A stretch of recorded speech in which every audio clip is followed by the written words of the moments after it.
It's the fisherman's special day. It's the 4th of July, everybody. It's his special day. Time to kill some teenagers. Ooh, yes. What is your podcast about? Hanging out with your smartest and funniest friend. You know me. I'll kill anybody, but I'll only sleep with someone I love. Maybe she's a slut, just like her mother. Hi, cuties, and welcome back to Horror Icon, your queer playground for all things scary, sexy, and stupid. You know me, I'm Crybaby, the spooky slut from your wettest nightmare. And I'm Richard, Brooklyn's favorite plant daddy. Yeah, baby, photosynthesize this. I'm obsessed with that. You have to make that I have to do something with that. I know, I feel like we should put it on a shirt. What? I'm not even kidding. We should put that on a Plant Daddy MD shirt. I'm just like so impressed that I thought of that right Oh, now. yeah, you formed a full sentence. So smart. Oh, gosh. Yeah. Well, welcome back, everybody. This is your obligatory reminder to like and subscribe and do all that stuff that I'm supposed to tell you to do to help us grow. Yes. Yes. 'Cause we like growing. We do. Oh, that's like a plant thing. Duh. Oh, I feel like I'm losing brain cells the more I spend it. Just like hanging out with me.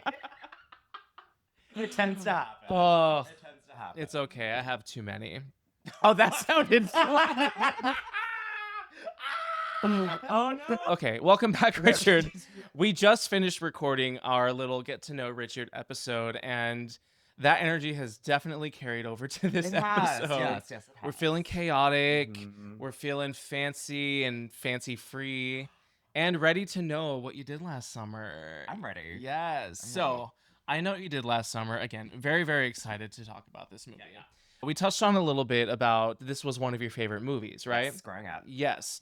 Did you see this movie in theaters when you were growing up? I did. I You think I did? saw it twice. Twice. Twice, Okay. yeah. I think mostly because my parents didn't want me around the house anymore, so they just dropped me off at the mall. Listen. Honestly, similar. I grew up in a mall. My mom worked at a mall. Really? Yeah, she ran a portrait studio.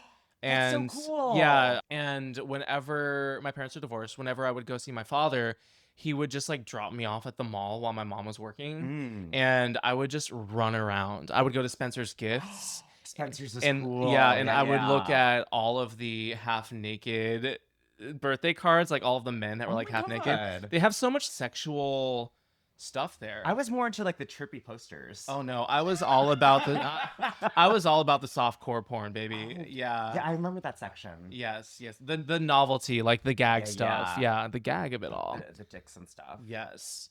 Anyway, so you saw this in theaters. I did. And you said that this was one of your favorite horror movies. Yes. We may have already said that. Yeah, I liked this one too. I don't think there's really much more to cover that we haven't already covered in the other episode. Yeah, no, I think we're ready. Yeah, if you want to know a little bit more about our experience with I Know What You Did Last Summer prior to like actually talking about it, watch the Meet Your Co-Host episode. Yeah.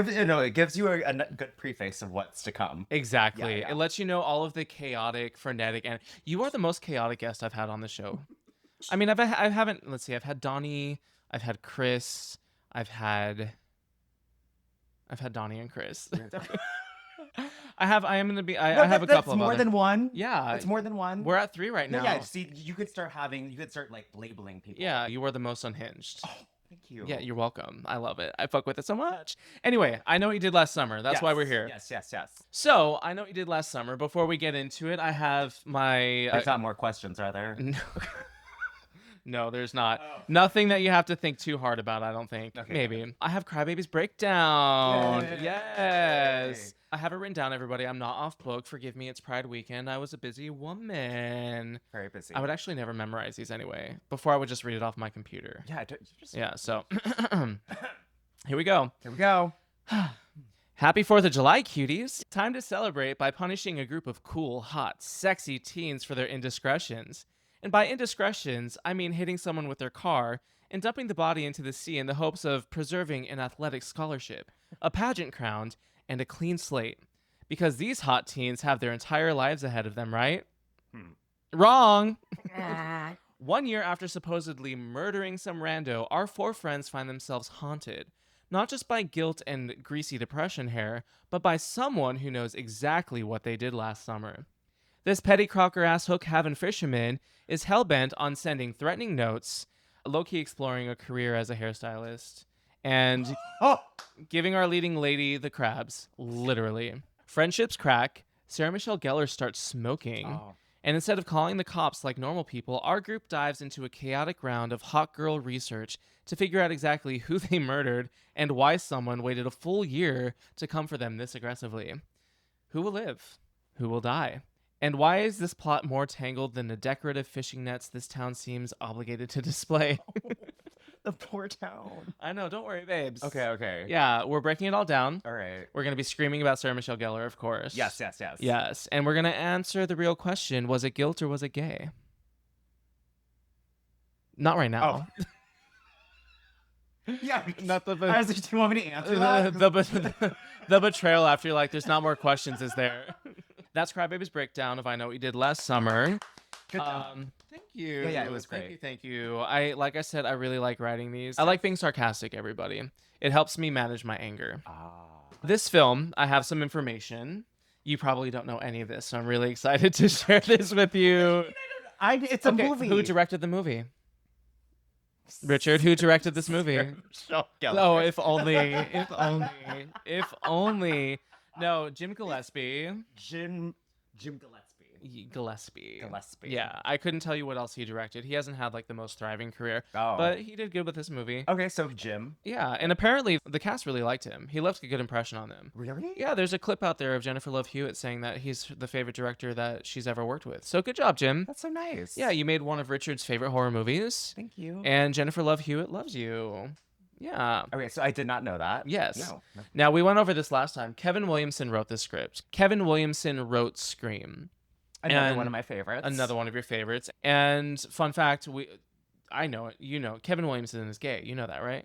You told me this. Yes, you I told me. did. I did not know that. Yes. Until So you told me. That inherently makes this movie gay. It was written by a gay man. Gay. Yes, but fun fact, he wrote it before he wrote Scream. But nobody wanted to pick it up. And then Why not? Scream did well. Because, well, before Scream, the slasher wasn't cool. Slashers were kind of on their way out in like the late 80s and early 90s. Because they were so formulaic and they became cheesy, trashy, almost like caricatures of themselves. So what was like the like last major slasher before like Scream and I Know What You Did Last Summer? I mean, Was it like Halloween? there was, oh god, no, there was, Halloween was like one of the first ones. Oh. So you have like Halloween, you have Friday the 13th, which is a ripoff of Halloween. Even before Halloween, you had like Black Christmas. Oh, okay. What else? Nightmare on Elm Street, Child's Play, Candyman, Hellraiser. I Yes, wouldn't yes, say yes. Hellraiser, Candyman and Hellraiser, I wouldn't necessarily say they're slashers, but they're adjacent to it. Yeah. But you had so many, just an abundance of slasher films. And even the big franchises like Child's Play and Nightmare on Elm Street, they were becoming parodies of themselves. It was cheesy. Yeah. The magic was lost. Yeah, and then so Scream came along and inserted this meta self-awareness into the horror movie. It made horror cool again. We had those hot, sexy Yeah, the teens. It felt very rooted in reality and not just in some, Fantasy metropolis dream world. city. Oh, yeah, that's true. Yeah. Because these killers could actually happen. Yeah. Huh. So that's kind of what breathed life into it. And so I think that's one of the reasons why I Know What You Did Last Summer wasn't picked up, because nobody was really interested in that kind of movie. To go back to that genre. Yeah, and then Scream made it sexy, and then they picked it up like immediately. They're just like, oh, this guy wrote Scream. We want that. Yeah. Okay. Okay. Yeah, and that explains why this one doesn't feel as slashy and self-aware as Scream. This one feels more like a traditional whodunit kind of thing. There's more of a mystery element to it. It's more of a slower pace kind of thing. So it's really interesting to know that this was technically written first, and a lot of people think that this is the first ripoff of Scream. When I guess that's not true, everybody. Not technically. Yeah, no. Nope. This came first. This one is my favorite. This film is where power couple Sarah Michelle Gellar and Freddie Prinze Jr. met. I knew that. Yes. I knew that. Yes, Yes. of course, because you're a messy bitch. I am. Yes. Yes, our teen dreams. I love them so much, everybody. They're still together. Yes, they are. They're such a cute couple. Yes, they are. I'm so happy that they found each other and that they're happy. Yeah. Yes. Two of the hottest teen heartthrobs from the 90s, too. They are really hot. They really They are. still are really hot. I had the biggest crush on Freddie Prinze Jr. Freddie Prinze Jr. was cute. I thought he, especially in She's the Man. Not She's the Man. What the fuck am I talking about? She's all that. She's all that. She's all yeah. that. Yeah. Yes, the yes, yes. jock. And She's all that. I wore my Rachel Lee Cook. Rachel Lee Another Cook. 3 name. Yes. Yeah, everybody had 3 names in the 90s. You know, everybody. I was so like into this world that I tried having 3 names too. What So was it's like my middle name is Tran, so it's not as like cool because my full name would be Richard Tran Pham. Listen. I think that's pretty nifty. In the 90s, the unfortunate thing is, in the 90s, you would have absolutely been a token. You would have been working at the definitely, restaurant. definitely. Yeah, 1000%. Unfortunately, It was funny, but The it Tran wasn't. Pham It Pham didn't Pham. have like the sex appeal of like Freddie Prinze Jr. or Rachel Lee Served- Cook. Yeah, you know what I mean. Yeah, It that's was, fair. It was a little corny sounding, which I kind of liked. Yeah. Well, it was very me. Yeah, which is corny. Which is corny. Yeah.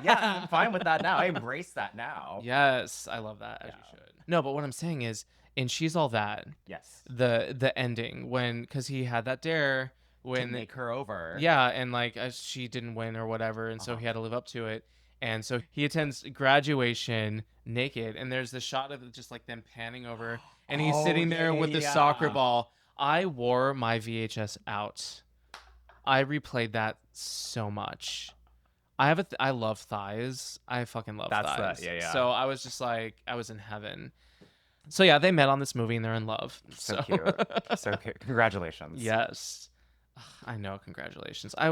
If you guys watch this, Sarah Michelle Gellar, Freddie Prinze Jr., if you ever find this, I love you both so much. Thank you for being here on this planet. Thank you for this movie.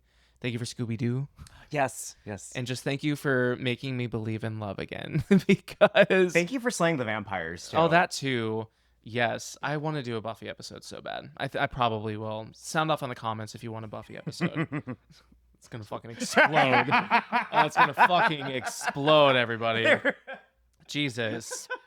Oh, so back to the book, Oh, because yeah. you read the book, Yes, right? I did read the book. So the author of the book Uh-huh. hated this movie. Really? Absolutely. Because it probably wasn't accurate, right? Well, yeah, because this is actually really sad. Her daughter was murdered. Yeah. T. Did someone hit her? It doesn't say. It just said that her youngest daughter was murdered in 1989. What? Yeah. And so she doesn't find murder to be something like oh my god. to enjoy from entertainment perspective, because the book, nobody dies in the book, everybody. No. Like the book is very much like it's everyone survives. And I get where she's coming Oh my from. God. Like I absolutely get it. If I wrote a book where nobody died and then somebody I loved got murdered, her daughter. and then you took my book, my other child, and made it into a story where people are getting murdered, I'd be pissed too. Oh my god. I wouldn't be happy about it. So I didn't know that. Mhm. We're so insensitive. Yeah, I found that on IMDb. Mm. Oh, this one is pretty wide knowledge, but I'm curious to know if you know it. Okay. There's a very iconic scene in this movie. What are you waiting for? Yes. That was directed by a kid. What? Yeah. Wait. Yeah. I thought you said that the director was Jim. Yeah, the whole Jim directed the whole movie, but there was apparently this contest where a kid won the chance to direct a scene in the movie. What? Yeah, so that iconic like what are you waiting for moment was from a child.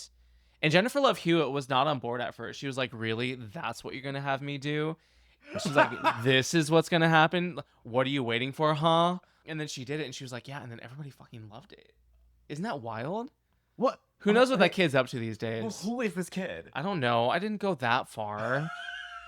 I'm not going to look into a child that directed a scene in a movie. How old was this kid? Oh, wait. We don't know. I don't know. Well, I just remember that scene, everyone's tits looking exactly the same. Yeah. Just like, Yeah, they're like all the same, like cup size. yeah, and their cleavage is so delicately framed. Pervert, that kid.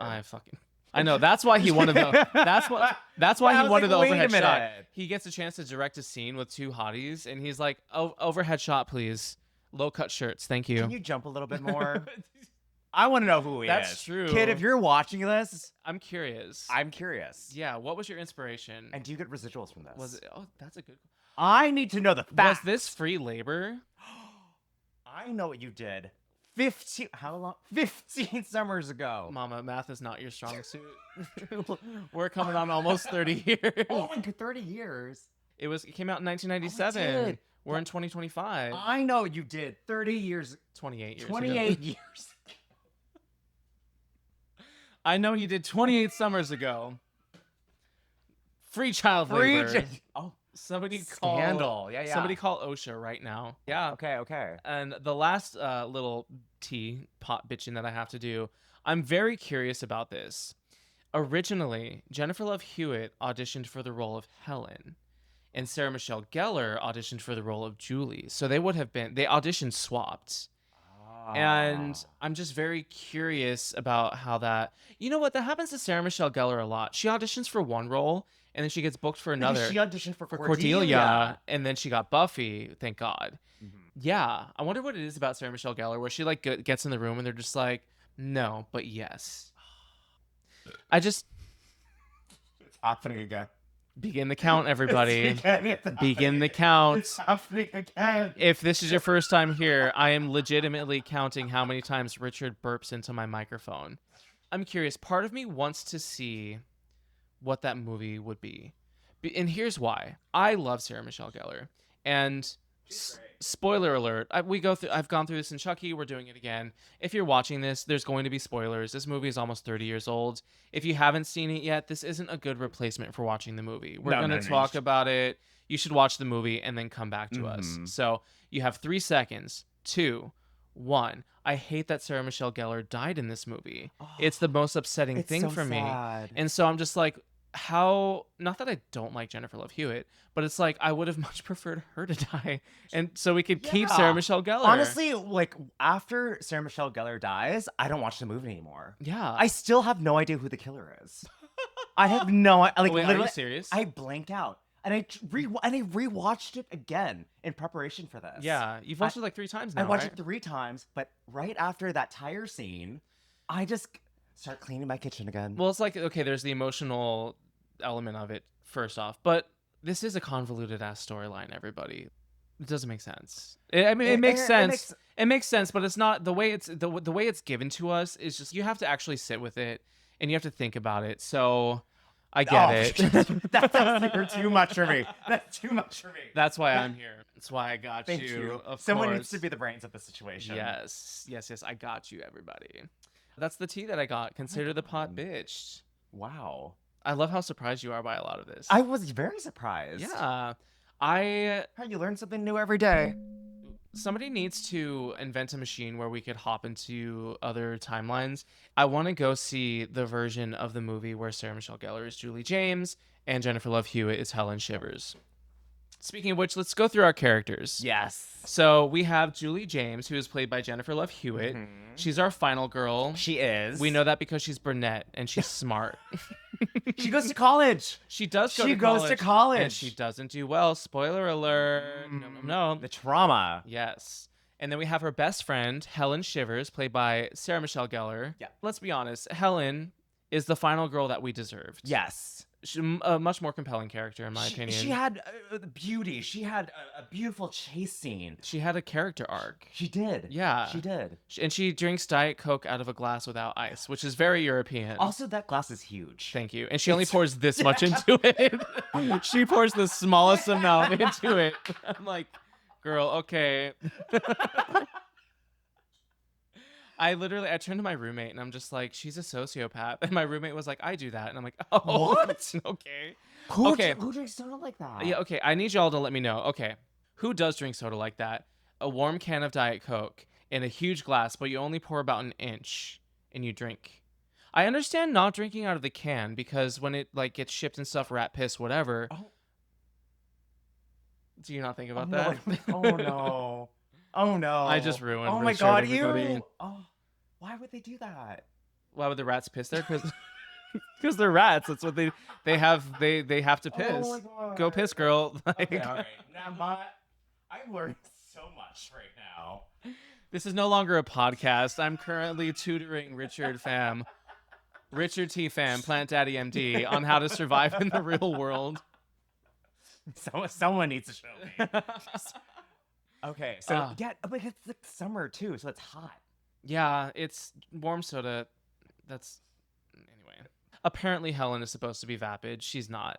Sarah Michelle She's Gellar has too deep. much depth and warmth. She's deep. She takes up cigarette smoking. Yeah. She's that. She's troubled. Oh, she's supposed to be an she's actor. Oh, and she moves to New York too.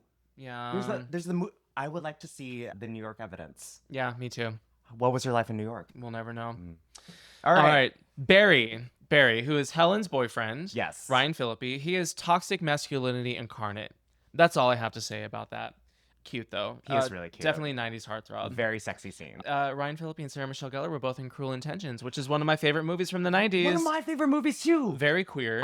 Very queer. Very sexy. Very sexy. Ryan Phillippe's butt. I wore the VHS out on that my too. God, yes. I wore that VHS out too. I paused it. Spank bank full. It's exactly in my brain. I can close my eyes and see Ryan Phillippe getting out of the pool, drying off his hair, butt just. For Reese Witherspoon, and that's Yes. how they met on that set, right? I think so. Yeah. Yeah. That was how you met your That's how you met your babe. Yeah. You have to Yeah. do a teen movie. You have to do a fucked up teen movie with them. Yes. We need. So. Yeah. See we've lost the way. Yeah. Fun fact, the character Barry was Mhm. supposed to be like this big, like a really big guy, like a Yeah, yeah. super big jock. And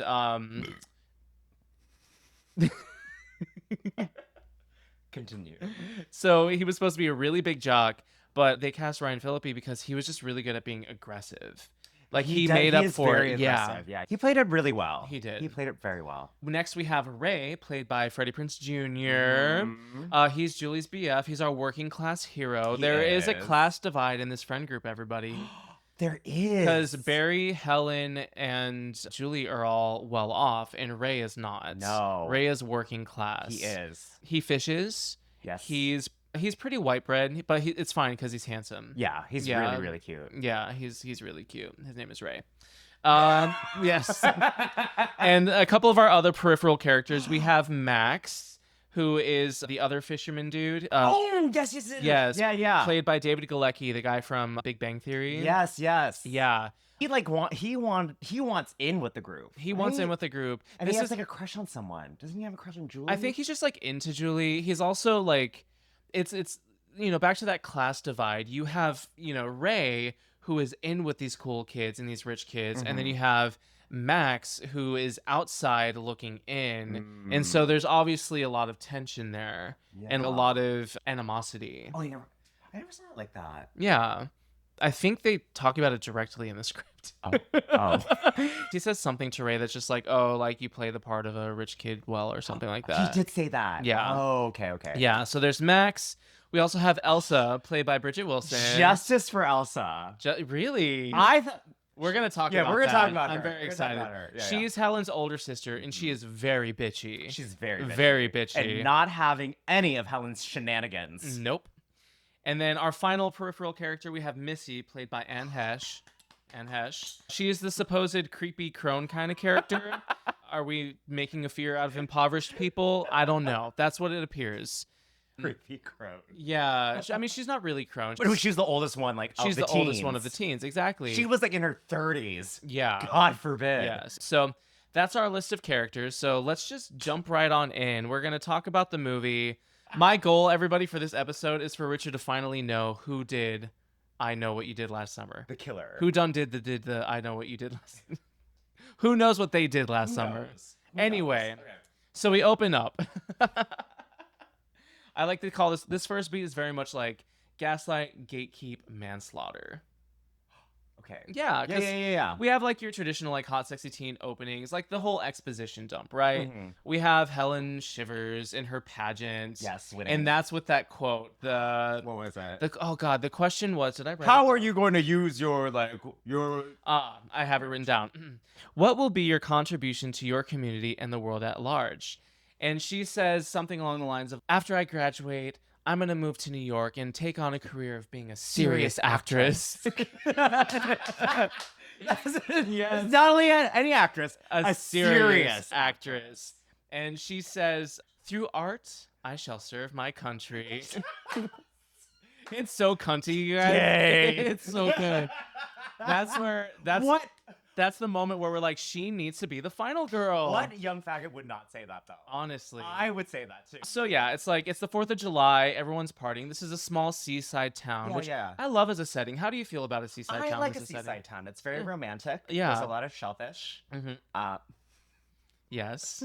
There's, like, there's, like, harbors and stuff. And Yeah. Boats. Boats. Lots of boats. Lots of boats. There's lots of boats in this movie, y'all. There's, like, festivals and, like, lots of people. Yeah. Yeah. People. That's the first thing I think of when I think of seaside town. I'm just like, people. You know what? These seaside towns, they got people. They got people. And that's special. Special. No, but I hear you. It's very Americana. It is. Which- But it's like sleepy Americana. Yeah. You know what I mean? It's yeah. like when you see that shot of Ryan Phillippe like going to his gym. It's not like a fancy gym. It's like a cabiny gym. It's like literally the punching bag is next to the lockers, is next to the showers. Yep. Yeah.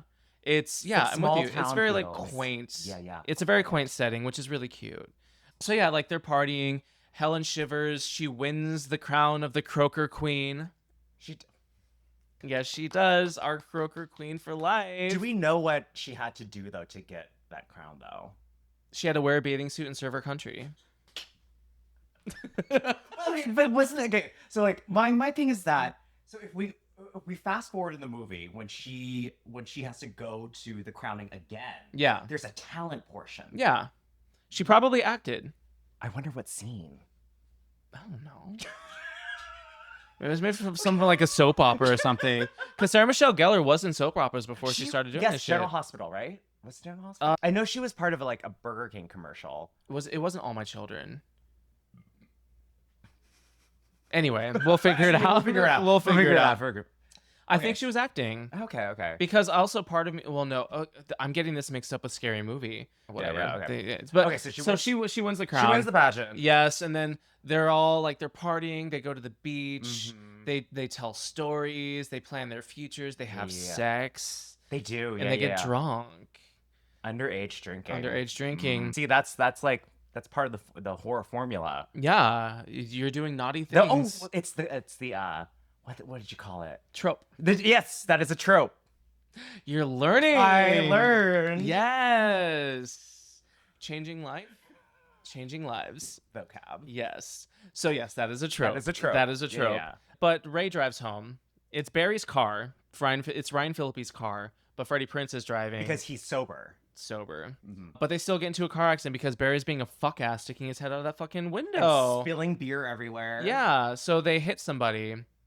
And this is one of those things where I cannot get it out of my mind because of Scary Movie, where Julie finds the boot in the street because they're like, what do we hit? And Julie finds the boot. And I just can't help but think of Scary Movie where she's like, oh my God, we hit a boot. It's like, I expect Jennifer Love Hewitt to say that.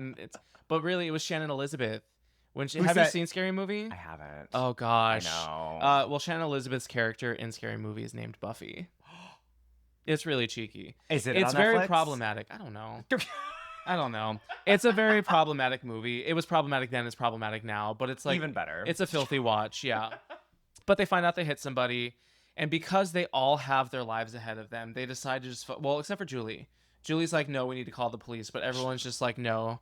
Dump the body. Mm-hmm. And it's really interesting because they all have different reactions to it. Like Sarah Michelle Gellar's just like, she wanted to forget about it. She's like, let's pretend this never happened. This never happened. Let's act. Exactly.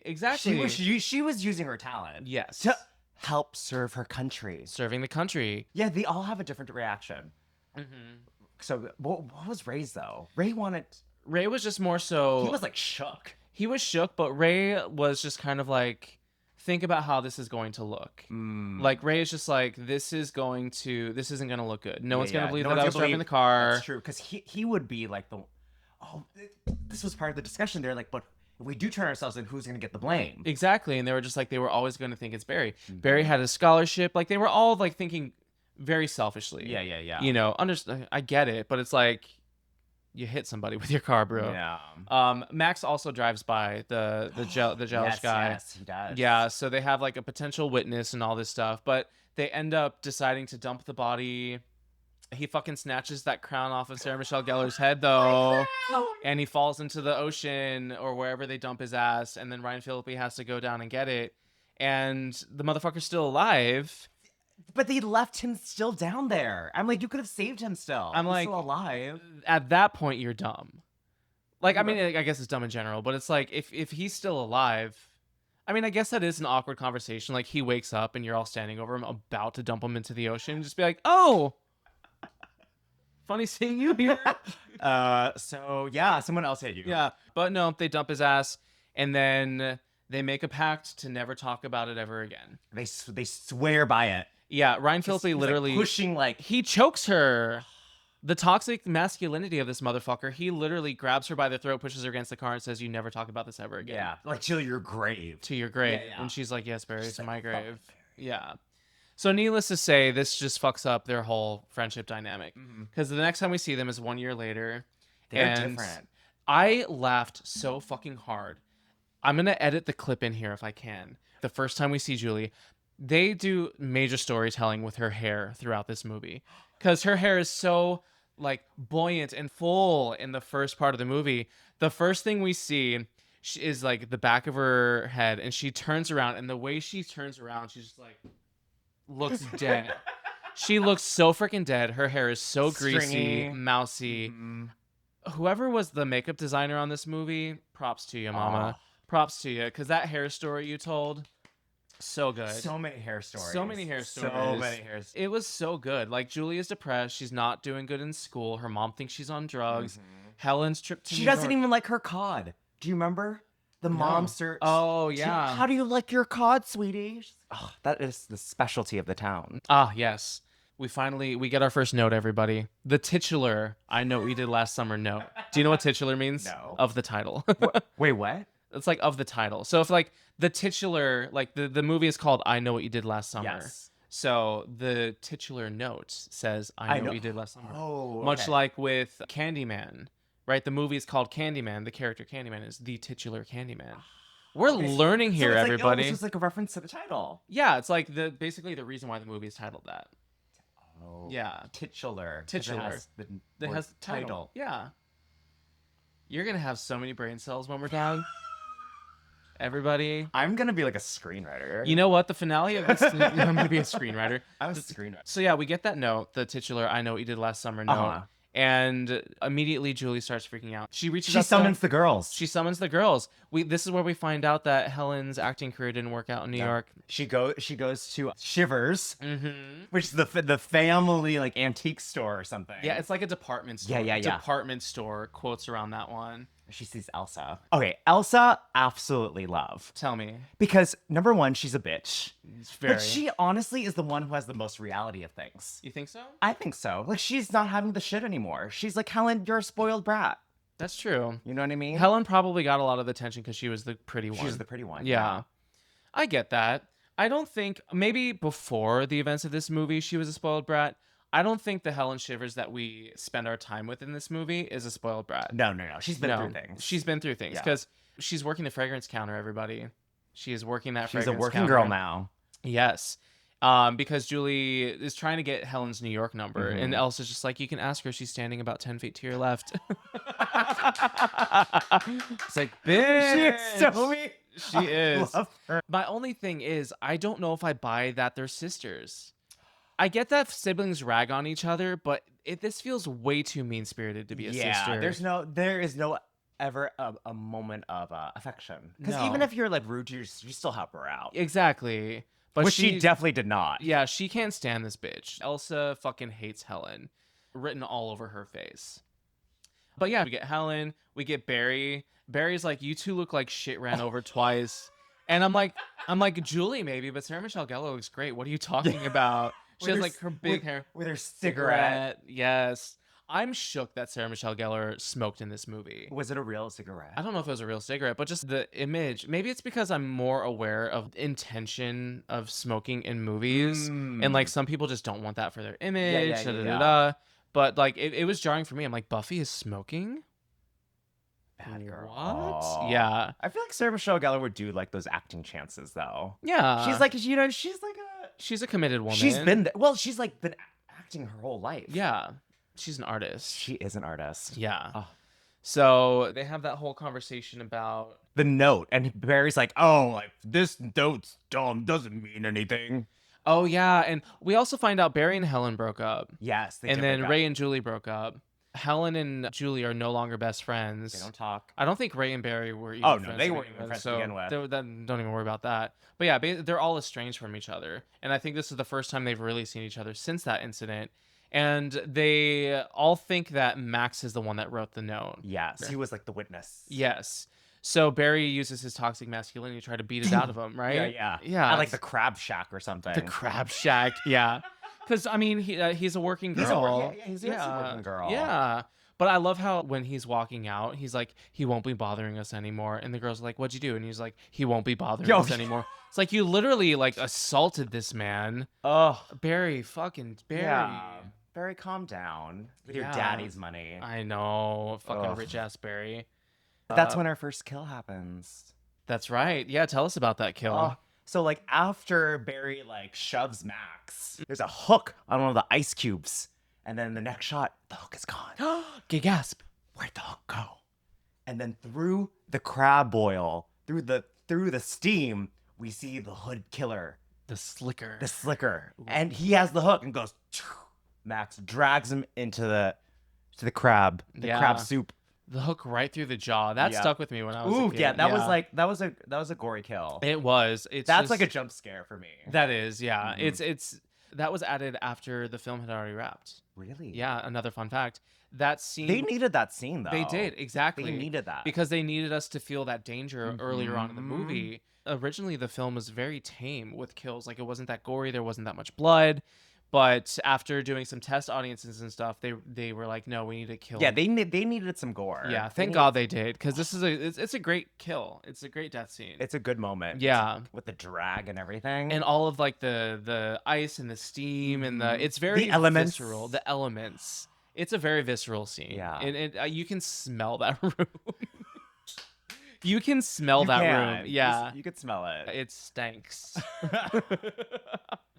Oh, and they also bump into Ray. Ray is currently a fisherman. Mhm. Every time Julie has a conversation with Ray in this movie, she ends it by running away from him.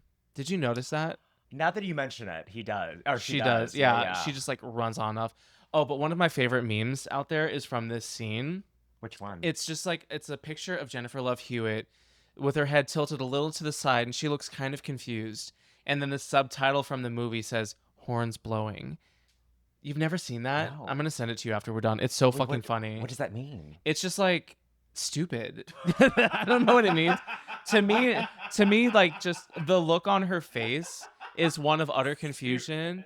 It's like the lights are on, but no one's home. Oh. And then the subtitle of horns blowing is just like, that's what's happening in her head. That's how I read it. I'm curious to know what anybody else thinks about that meme. It's really funny though. Yeah. I'll take a look. And then we go to the gym with Barry. Okay, so when we were talking about the queer intersection of this movie, I was like, you know what? I'm gonna Tell beat me. Crybaby to it. Tell I'm me. gonna do my research. Uh-huh. So I was like watching the movie. I'm like, I don't see anything gay. But then this locker room scene happens, and I went, oh, Mm-hmm. this is gay. It literally looks like a Sean Cody set. It does. Like, it really does. Skinny little twink boy with a strategically low towel. Of and a chain. course. Yeah. It was That's- very homoerotic. And they linger on him in the shower for a while. Abs, It's like very abs. voyeuristic. Yeah. Yeah. It was very, very homosexual. Yeah, I'm very glad you brought that up because I'm very curious to know out there, everyone out there in Babeland, how many of you, when you were kids, saw this movie and this was one of your sexual awakenings? Because for me, it was. It was very sexy. It was very sexy. Because like Scream didn't do that. No. right? No, there was no like, oh, look at this physique, look at this male bod. No, nothing No, like that. nothing. Yeah. So this was. I wonder if Kevin Williamson had anything to do with that. He was like, I didn't get to Wait, do- we're casting Ryan Phillippe. Hold on. Maybe- Let me rewrite this scene real quick. Maybe it's because he didn't get to do it for Scream. Maybe. He was like, no, I need to have a hot. They're like, no, we gotta have the girls. Out of the girls. No, I need to objectify a man. He's like, oh, I'm gonna have it now. I'm gonna cast these two, and I'm gonna have them in tight little tank tops. And let's be honest, how I hate saying this, but how unfortunately true for a queer fantasy to have that kind of scene and setup with one of the most like toxically straight men you could think of.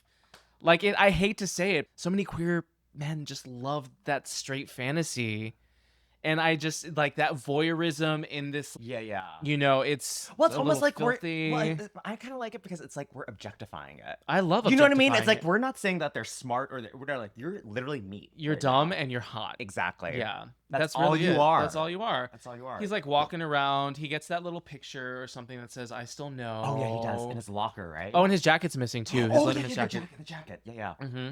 And then this aggro ass fucking fisherman. Hits him with a car. Yeah. And so this is weird to me, right? Oh, I think we're on the same page. That here. you feel like that he should have been He killed. should have been killed right Yeah, there. but he lets it linger. the way it transitions from Barry begging for his life to the next scene, it literally just fades to black. Nothing happens. And I feel like it's the only transition in the movie that is like that. Yeah. Because it's like a very like the next time on Wings. Like Yeah, I didn't like that. Yeah. I like If it you're either. not going to kill him in this scene, have a good reason for him to have survived, Yeah. apart from, I guess you just let me live.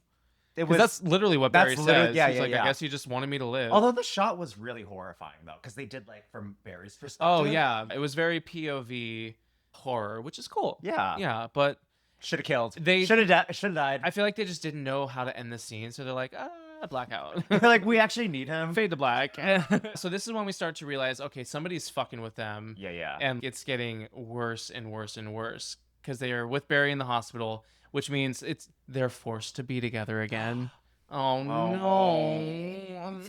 They're all trying to figure out who this is. And Barry thinks it's Ray. Oh yeah, absolutely. But then Sarah Michelle Gellar and Julie get into hot girl research mode. Yeah, the library or something. There's always some hot girl research. They go onto the internet. They pull up a bunch They of pull up articles. the articles. Yes. 2 years ago, guess what? Some guy named David Egan got into a drunken car accident and killed his fiancée. Oh. Do you remember that? They were in a library. They- You see a book and your brain turns off. Yeah, no. So they find out, like, because as far as they know, the yes. person they killed is David Egan, Okay. somebody that was found dead. Yeah. Not too long after they dumped the body. And so through the internet search, they realized that David Egan had a year prior to that killed his fiancée in a drunk driving accident. Oh. So they're kind of starting to uncover some things. And this is when they find out that he's survived by his mother and his sister. And so they drive up to, Inland somewhere. Yeah. Yeah. they have a little lesbian road trip. They do. Listen, I know that they're not queer, but there is some, the discussions they have in that car. Yeah. Very lesbian. there's something very emotionally charged about their relationship. When you think about how Helen's facade of just like being perfect and beautiful, that all kind of starts to crumble.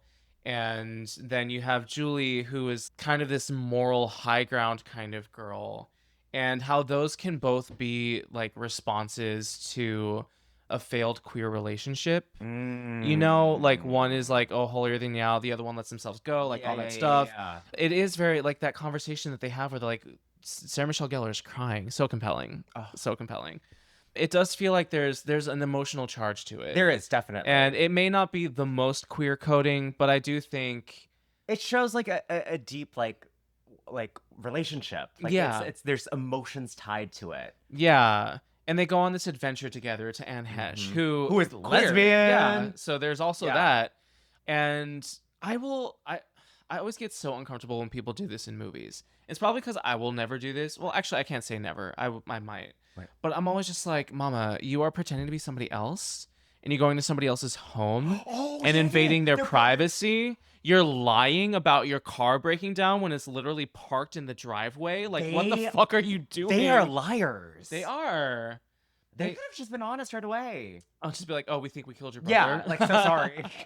Wait, will you not? Credits. So yeah, they assume aliases. They're Jody and Angela. I just want to know, like, what in the 90s, Jody and Angela.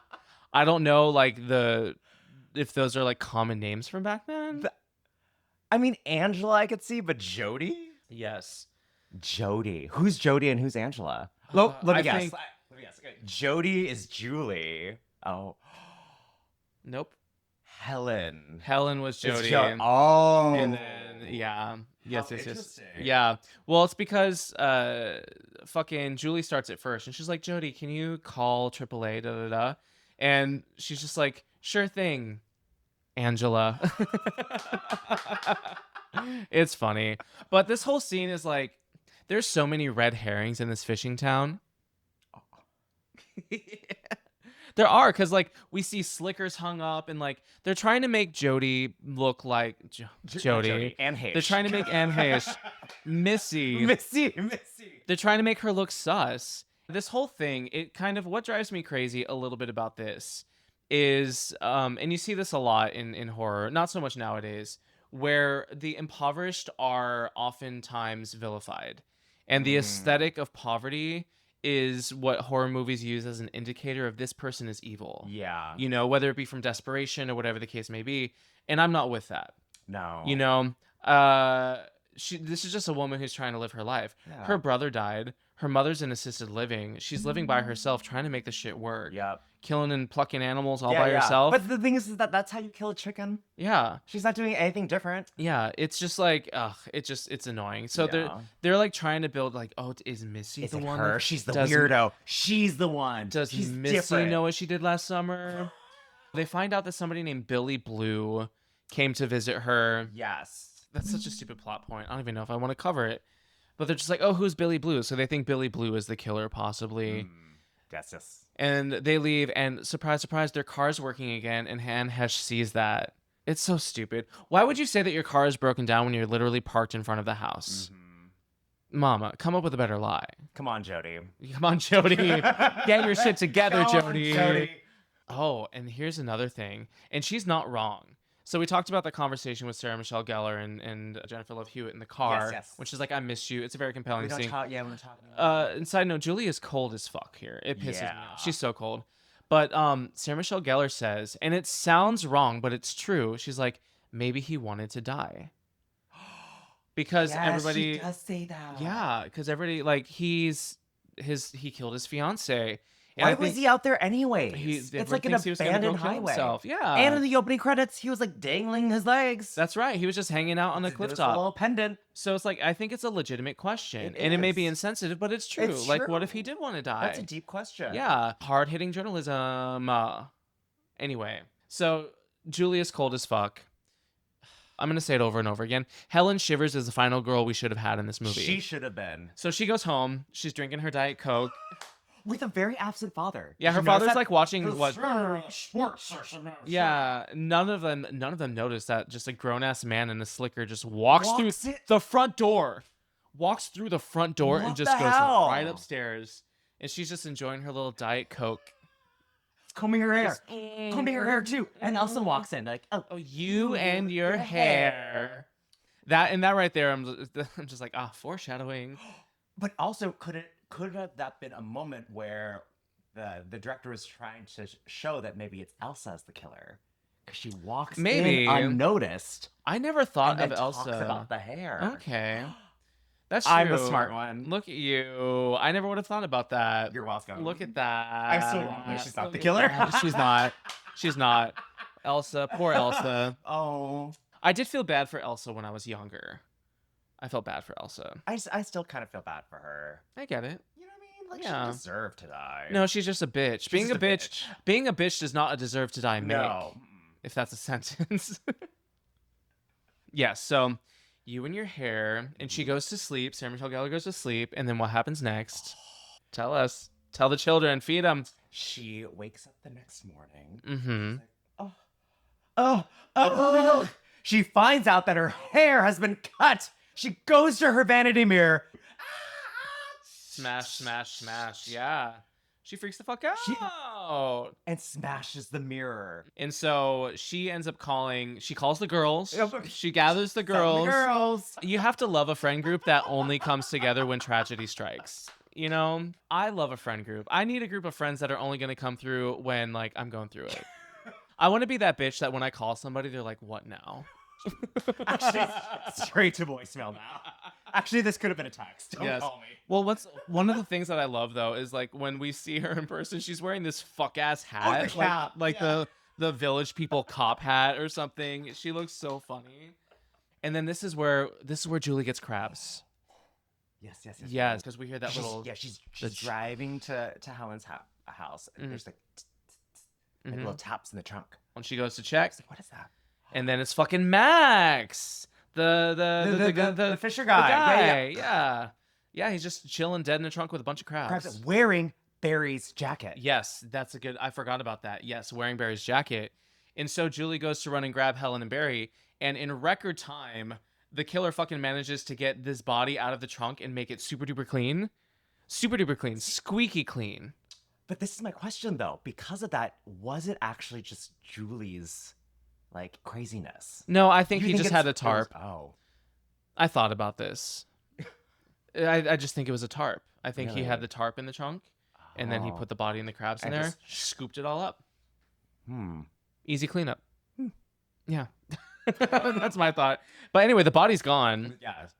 And so Barry believes her. This is when we get our iconic, what are you waiting for? Yeah. Titties bouncing just in the middle of the street. Yes. Right here. It's very cheesy, but it's so good for this movie. It's the iconic scene. It is. Everyone knows the scene. Everybody knows this. Everyone knows the most referenced, the most parodied. Like everyone knows it. And after this, Ray comes in, and Ray's just like, guys, he's after me too. He's after me too. I got a note, and they're just like, you got a note? You got a note? I get hit with a car. Helen gets her hair chopped off. Julie gets a body in the trunk, and you get a note, motherfucker. Do you think the fisherman was trying to set Ray up to be? Oh yeah, definitely. They wanted the fisherman wanted the girls to turn on each other. Of course. Well, yeah. Then he would not be. They wouldn't be on his trail. Yeah. Well, also, I just think, again, to go back to that whole my thesis on poverty being used as a means to justify people being evil. The fisherman, funnily enough, picks the poor friend out of the group to be the one. Yeah. So it's like if he's really trying to make him to be the red herring because all these three are well off, and then he's the other. So. Yeah. But I don't know. Does the fisherman know that much about these kids? Do you think he did research before he killed them? He had a whole summer. He had a whole year. He had a whole fall, winter, and spring. That's like 10 months. So yeah, he probably did his research. He went to the library. He went to the library. Got the slides. He did his studies. Yeah. But they all think it's Ray. They do. I'm pretty sure Julie runs away from this conversation again. Oh, Barry immediately punches Ray. That's right. I forgot about that. Barry walks into conversations with his fists, everybody. He needs punch first, ask questions second. Yeah. I'm glad that Sarah Michelle Gellar got out of that relationship. Yeah. I can't imagine where it could have gone. She would have turned into Buffy and was like, no more. Yeah. Beat the shit out of him. I think like watching the whole movie, I was just waiting for Sarah Michelle Gellar to turn into Buffy. Part of my brain just like could not accept her being a victim. Same thing with Scream 2. I just immediately, I'm just like, she's too badass. Yeah, it's hard to watch Sarah Michelle Gellar die in a movie because I just don't believe it. No, she's too much of a strong She's character. too capable. She's too, Like even when she was in Scooby-Doo, she was doing like kung fu and shit. Yeah, she was. Yeah. Ugh, I love her. Anyway, they think it's Ray. Yep. Ray's like, I got a note, whatever. He gets punched. Yeah. Julie decides to go back up to Missy's because she thinks that it's Billy Blue that's doing the killing. Meanwhile, it's the fisherman's special day. It's the 4th of July, everybody. It's his special day. Time to kill some teenagers. Ooh, yes. That's literally what I wrote in all caps. It's his special day. He's been waiting all year for this. He has been. He's been a good boy. And so what the plan is, Julie's going to go to Missy again to find out more about whatever. And then Helen Shivers, Sarah Michelle Gellar, she has to be in the parade. It's her duty. It's her duty. Even if she has to work. Yeah, she has to be there. She has to be on the float. She has to be on stage the whole time during the talent show. And her fuck ass ex-boyfriend is just camping out on the front of the float as it's driving down. Yeah, he's like the watch out. Yeah, and they're all looking for this fisherman, but guess what? It's a fishing town. Everybody's fucking wearing a slicker. Every single person, not every single person, but so many people are wearing slickers. Yeah, it's like the uniform like in that town. It's almost like they were trying to do the thing that they did in Scream with the boots. You know how everyone had those boots that the killers wore? Oh, yeah, yeah. They You did do that know, thing. where Yeah, they're yeah, just yeah, like, yeah. ooh, misdirection, ooh, who could it be? Yeah, yeah, yeah. But they instead of boots, it's a whole ass ensemble, slicker and a hat. Everybody gets their slicker from the same store. It's probably from the department store. Yeah, Shivers. Oh that my might be it God. actually. That, I think I think I so. need to see. They should have looked at the receipts. Who bought the slicker? I mean, that's like half the town. And if he was a fisherman before all this went down, he that's probably true, got he it a could have long had time that ago. already. Yeah, good try though. Oh, damn it. That was a good try. I'm really trying to be a detective here. Thank you, but- Nancy Drew. It's all good. So Julie is at Missy's, and they try to make it look more dangerous than it was before with like some Because it was like a cleaver, or like something, dead more animals and animals. stuff. She's providing for herself. Of course, she's gonna have like a fucking turkey hanging there. Yeah. Why not? But I can't remember what the point of this scene is though. Oh, this is where okay. Here's what happens. Anne Hesh says that David killed himself. Yes. Because that's what she believes, because he left a note. He left a note. A note.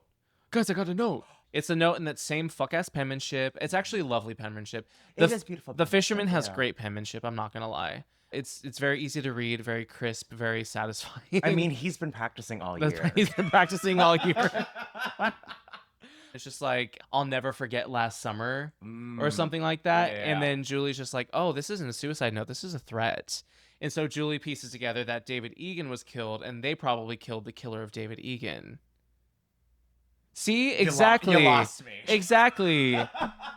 David. I remember when watching this scene, I'm like, I don't need a. Buffy's not here. It's just not. It's Killer's not here. I don't pay attention to this. it's not written in a way that's digestible. But here's what it is. David Egan is the motherfucker that was sitting on the cliff at the very, Yes, very okay. beginning, right? Flicking his little yeah, thing. his little. Yeah. He killed his fiancée a year prior. Yes. They think he killed himself because of that. Yes. But Julie doesn't think that he killed himself because his suicide note, quote unquote, was the same handwriting of the notes that she's been getting. So she's like, oh, the person that's going after us Yeah. killed David Egan. And that's probably the person that we hit. Maybe. Maybe. So that's where we're at. Okay. It's okay. We're about to get to the best part of this movie. Because we're getting to pageant prep. Yeah, baby. Ooh. Yes. We're at the Croaker Queen pageant. The Croaker Queen pageant. Why is she called the Croaker Queen? That's what I was trying to figure out. If anybody is listening from a small fishing town, is a croaker anything beyond like a frog? Because I hear Croaker Queen and I'm like, she's a frog. Ribbit, ribbit. I didn't even think about it. She's sitting on stage. Betty Croker. Betty Croker. Petty Croker. Little Petty Croker. Ooh, Petty Croker.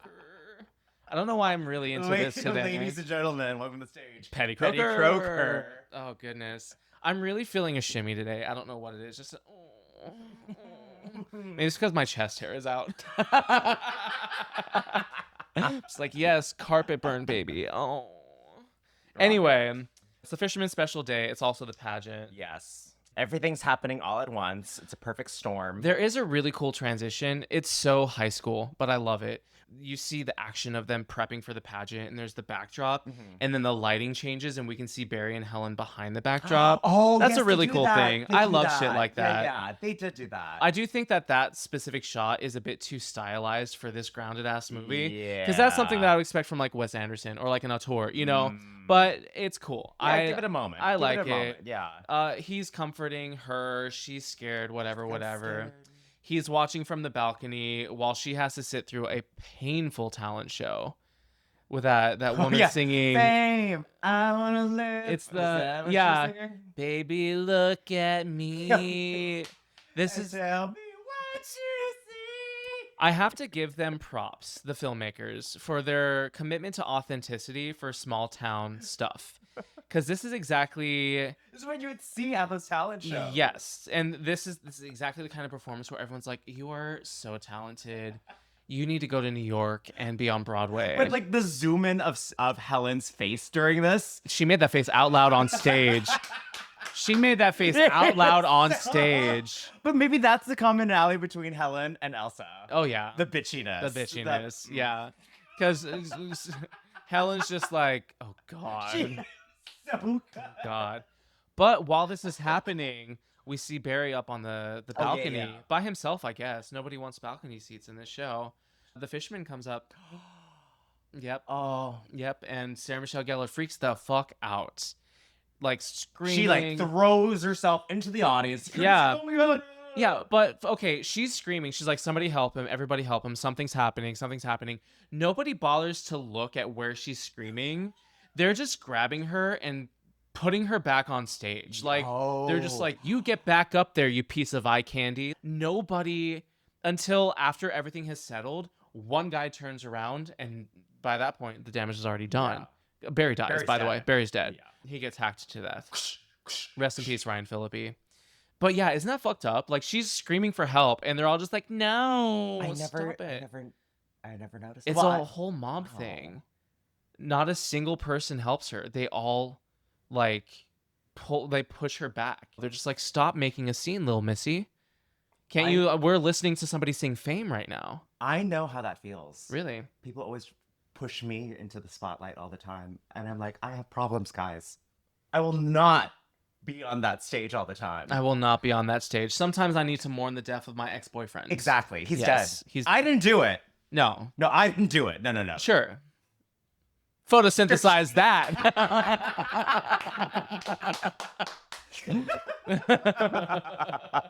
Anyway. Barry gets it.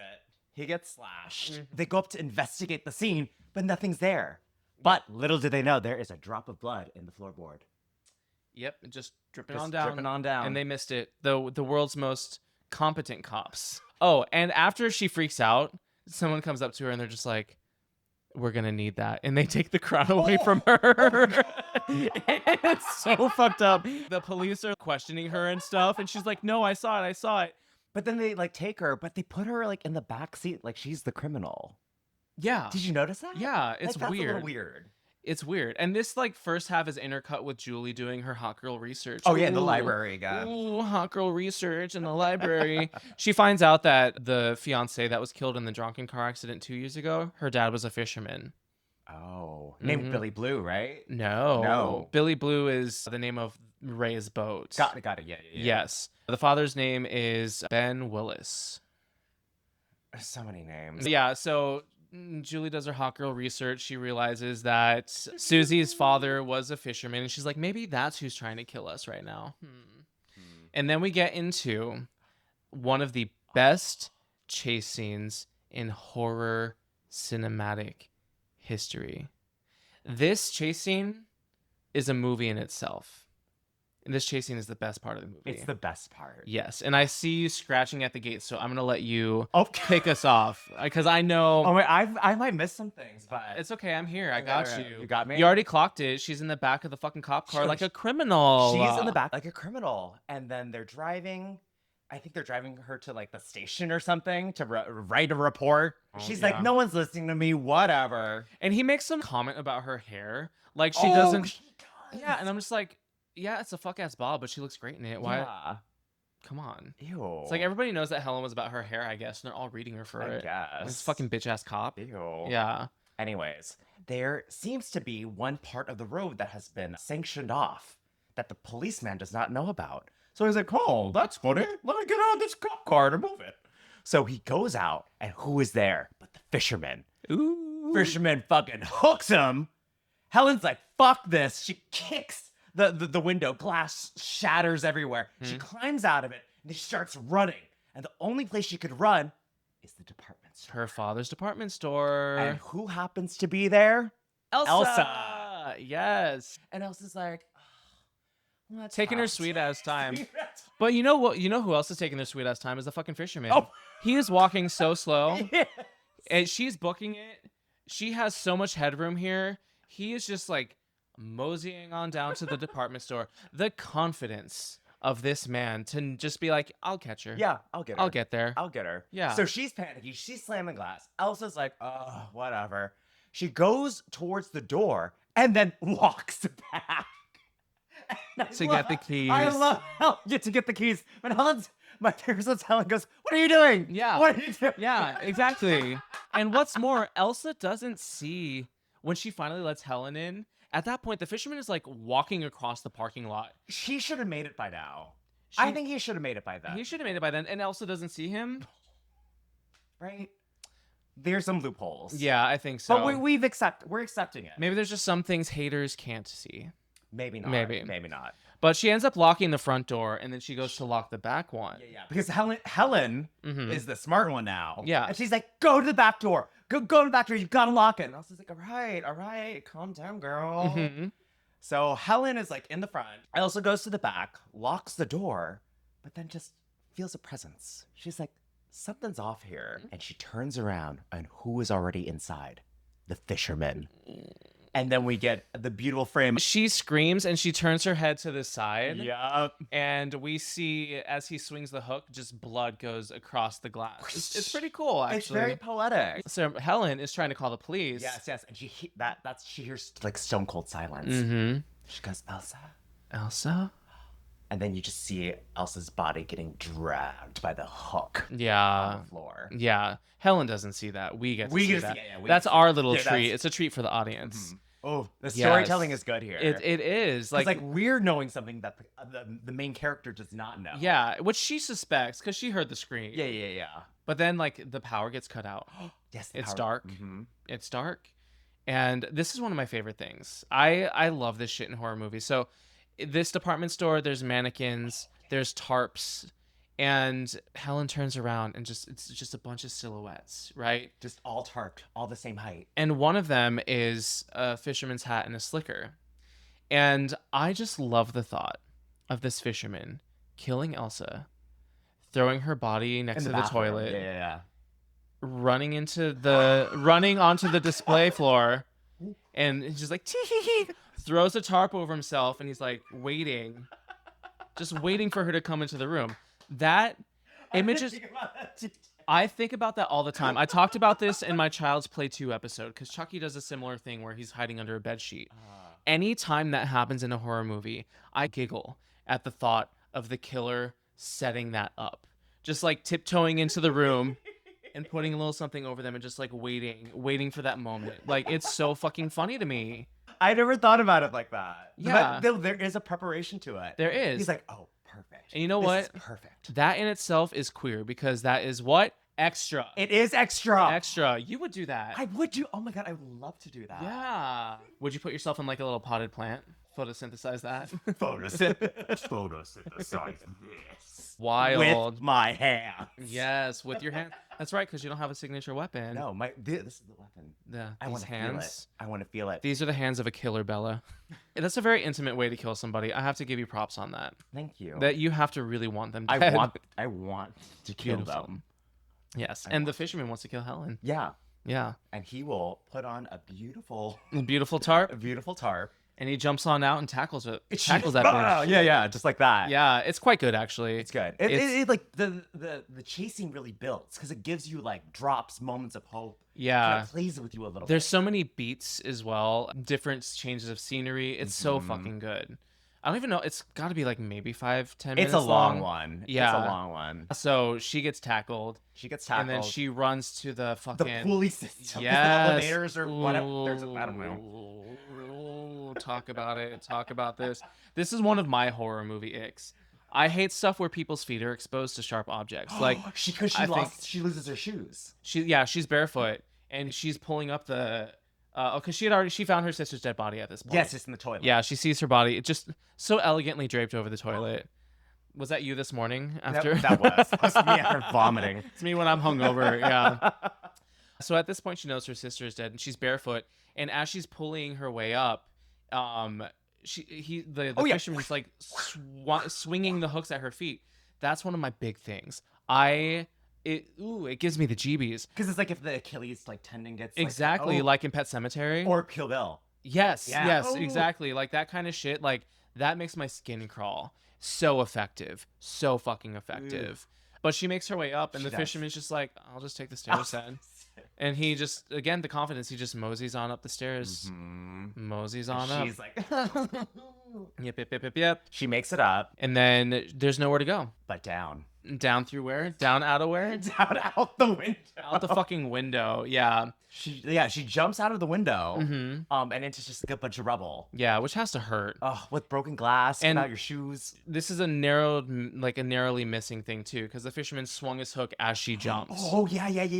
Yeah. That's another shot that they liked putting in the trailer. Yes.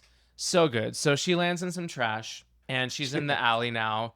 and she's running, and oh my God, there's Oh. hope. There's the parade The right parade there. right there with the fireworks and the drummers. Mhm. People.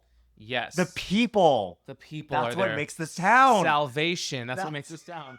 This special This people is of the this special- town. But what did the people do in this situation? Nothing. Nothing.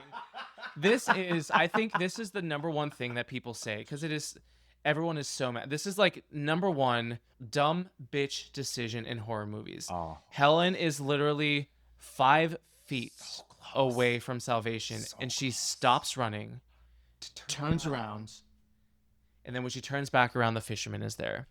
Boom. Right into the tires. Mm-hmm. And there's the overhead shot is so great because it shows us how close she is to being safe. Yeah. He throws her in between these stacks of tires Mhm. and just starts hacking away at her.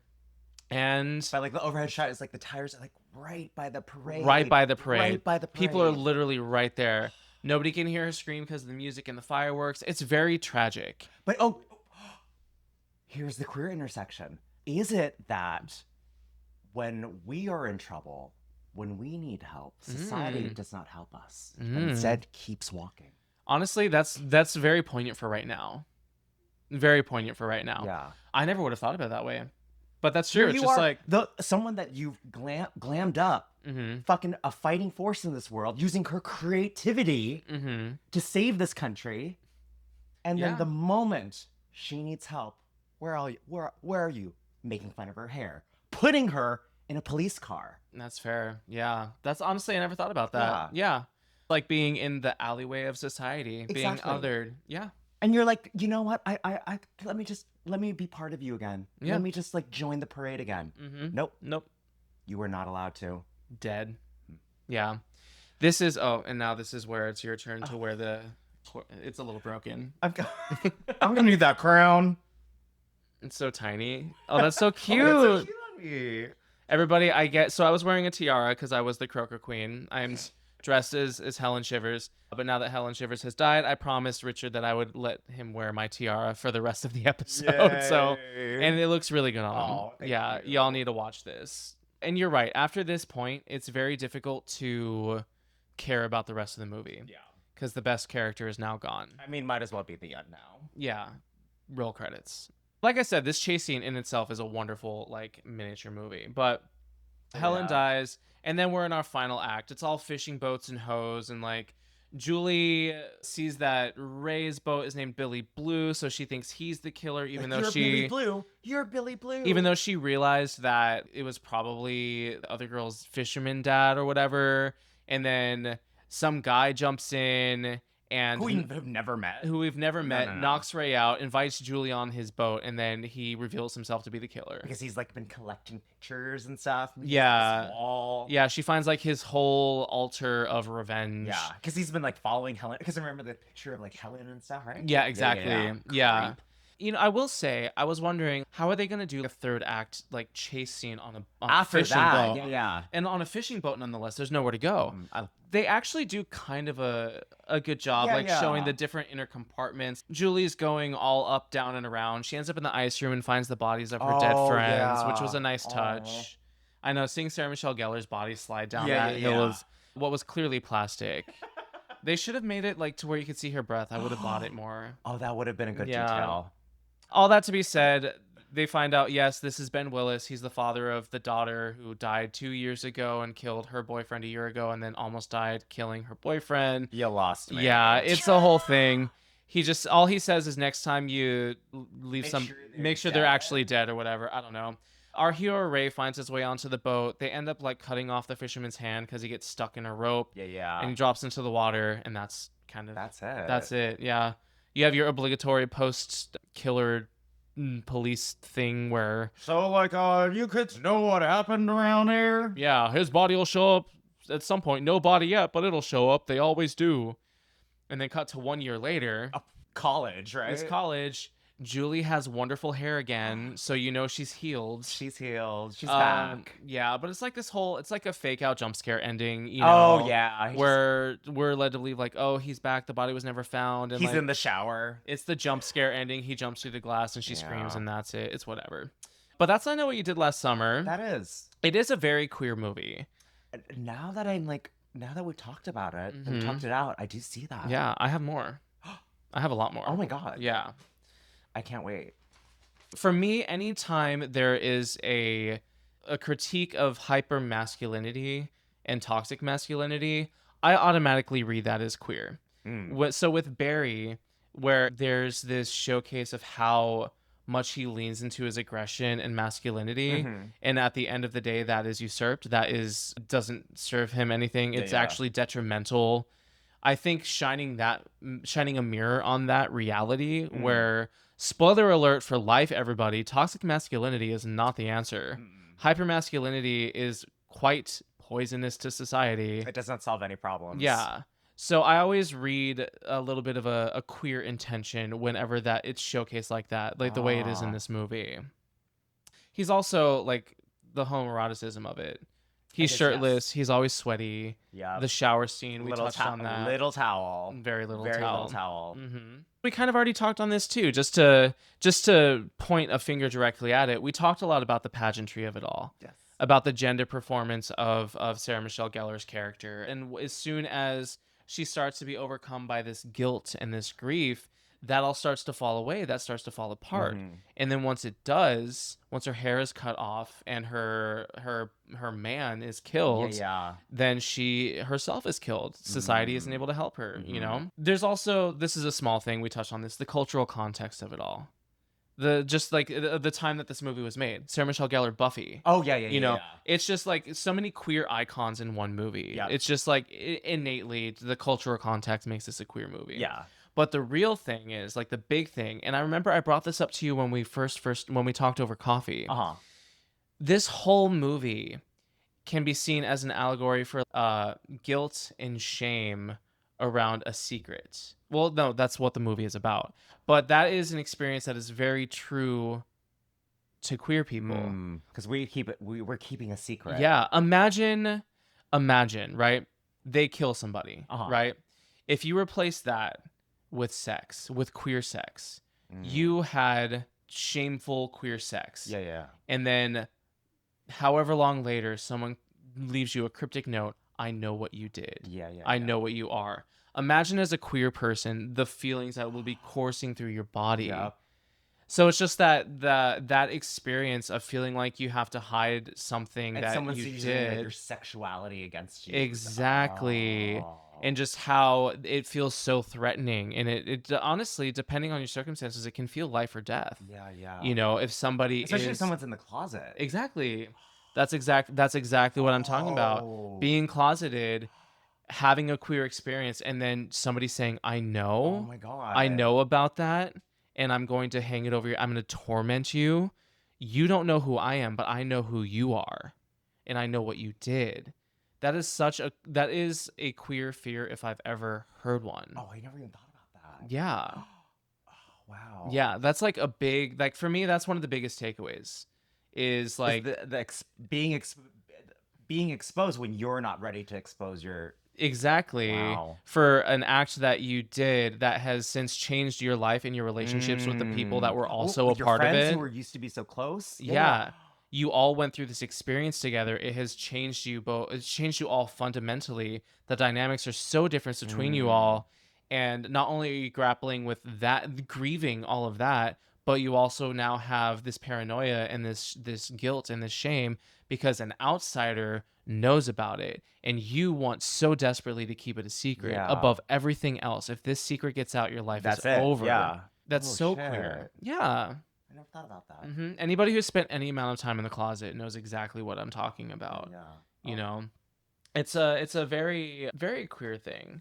It's basically the closet as the plot device and how it changes you. You're depressed. You're gone. Like you can't function normally. No. Like life isn't life because you are so consumed with the secret.